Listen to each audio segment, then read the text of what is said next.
Okay guys, quickly before the video starts, I just want to tell you that I'm going to be doing a giveaway at 100 subscribers. There will be more than one winner, so subscribe if you don't want to miss out on that. Thanks for all the support, all the positive comments, the support and love from you guys has just been awesome. So I want to be doing that. Okay, continue watching the vid. Enjoy! Hello, and welcome to a guide for Oriana. Oriana is a control mage that can carry games with the proper use of her ultimates and is a great champ for team fighting. She also scales better than most other mid laners, so you can help carry games throughout the whole entire game, early, mid, and late. In this guide, you'll be getting her abilities, combos, her game plan, and then finally some tips and tricks. I'll be going over her build and runes also, and how to play her early, mid, and late. And by the time you're done with this video, you should have mastered Oriana and all the basics with her.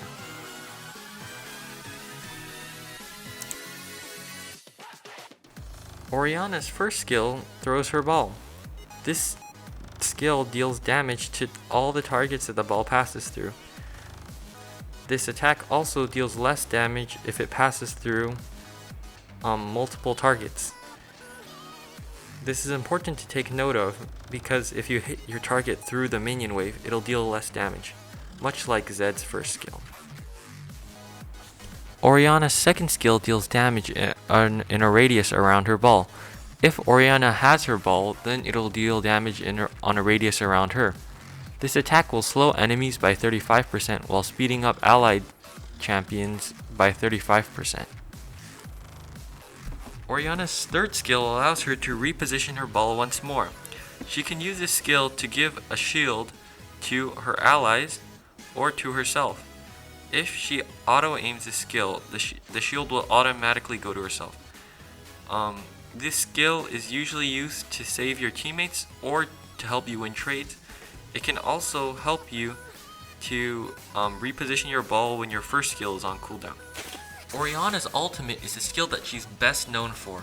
This skill can help carry team fights and just deal an insane amount of damage in team fights. If you use this skill properly, you can suck up the entire enemy team, and if your team has any AoE damage, you can just absolutely obliterate the enemy team and wipe them out entirely. It can be really good for comebacks and just a good team fighting skill in general when the enemy is grouped up.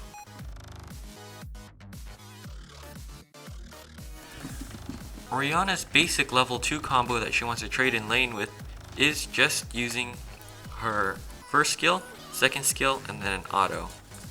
So if I do that real quickly, it looks like this. Yeah, that's her basic level 2 combo. Oriana's level 3 combo is kind of an extension of her first combo. So you start off the same way using her first skill, then her second skill, then an auto attack. After that, you use your third skill, and then you auto attack again. And you can follow up with more autos if you want to. But yeah, that's her basic level 3 combo. At full speed, it'll look something like this.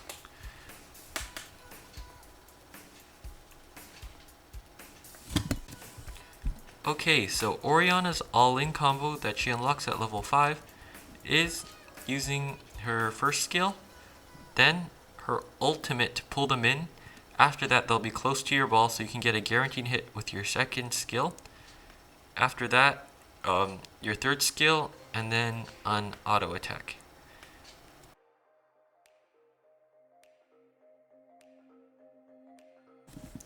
Another thing that you can do that's really sneaky is you can ult and then extend the range of your ult with flash. And this catches so many opponents off guard because it's really unexpected for people that are like lower elo. Like no one will expect this when you're in lower elo. If you want to use this trick to get a kill, then you can use ult, flash, and then use her first skill. After that, use her second skill, auto, use her third skill, and then another auto attack. And you can follow up with more autos if you need to finish them off.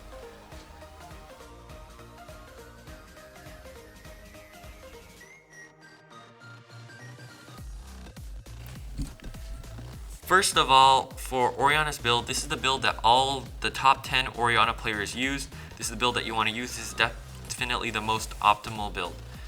First of all, you want to take Archangel Staff. This one will give you lots of max mana and ability haste. What this will allow you to do is spam your skills a lot more often without worrying too much about your mana. This will help you wave clear with your skills, as well as poke enemies with your skills.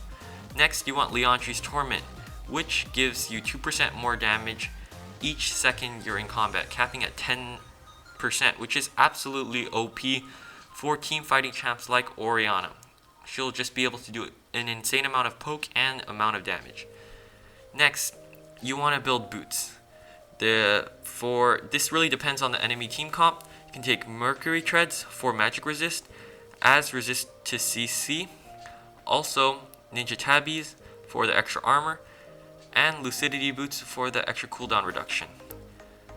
If you don't know what these are, if you don't know what AP, AD is, or if you find yourself building the exact same items in the exact same order every single game, then you want to check out my itemization guide, as I explain all these things in depth and how to make your optimal builds and change your builds according to the enemy team comps, so you can win and build the most optimal items every single game.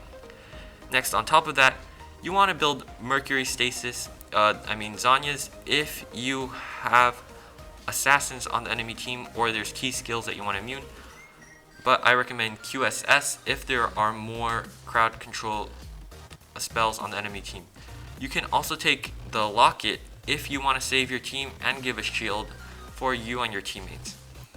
Next, Rabadon's Death Cap. This one's self-explanatory. It's needed for every AP mid laner. After that, you want to take situational items. Void Staff if you need the ability power and magic penetration, or the Grievous Wounds item if the enemy team has lots of healing. Only get this if the enemy team has healing. If they have no healing, there's no need to get this item. Some tips I have for Oriana in the early game is abuse your passive when you're trading, especially against melee champs like Zed and Fizz who are weak levels 1 and 2. You can just zone them out and you can poke them for free as they don't unlock their combos till level 3. Secondly, you should use your ball as a zoning tool. Use your ball to deal poke and to zone them away from the minion wave. Thirdly, play mostly on your side of the lane to avoid ganks. Oriana is not that much of a mobile champ as she only has flash as her only blink.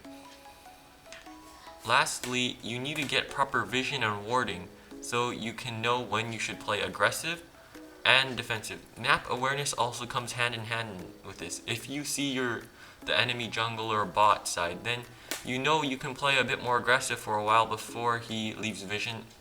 Also, you should be tracking the enemy jungler so you can avoid ganks. During the mid game, abuse your power spikes when you get your items, and play for objectives like Rift Herald and Dragons. Unlike assassins, as a mid lane control mage, you want to group with your team, as team fighting and staying in the mid lane is your strength.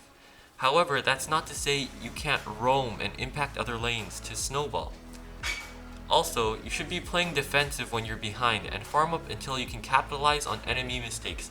A good Oriana ult can always turn around a game no matter how bad the situation can seem. Okay, finally, the late game. I recommend staying grouped with your team and avoid split pushing. Do not split push unless you are extremely fed. Even then, it's better just to group. Oriana is, like I said, a champ that benefits from grouping with your team. Also, be patient in team fights and just poke and wait for the perfect moment to engage. Don't just randomly engage and waste your ultimate when there's not a good opportunity. Next, focus on vision control around the objectives. This is key for Oriana, as you want to be there for the team fights. You want to be there controlling objectives and vision. You need to be playing around the Baron and the Elder Drake. They're going to be the main focus, so use the your ball to zone enemies away from the entrances. And if they don't respect it, then you can just get an ult off of them. So yeah, your ball is an amazing tool late game to just zone enemies away from objectives such as the Baron and the Elder Dragon. Okay, that was it for the Oriana guide. I hope you guys enjoyed. I hope you guys learned something about Oriana. If you did, please hit the subscribe button, as we're going to do a giveaway at 100 subscribers because your support is awesome. If you made it this far in the video, comment something down below so I know you made it this far, and I'll give you a shout out in the next video.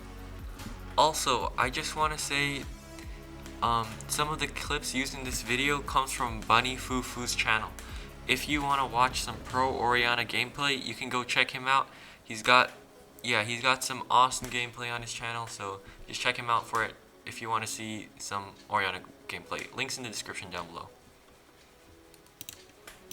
Thanks so much for watching, and as always, I will see you in the next video. Bye!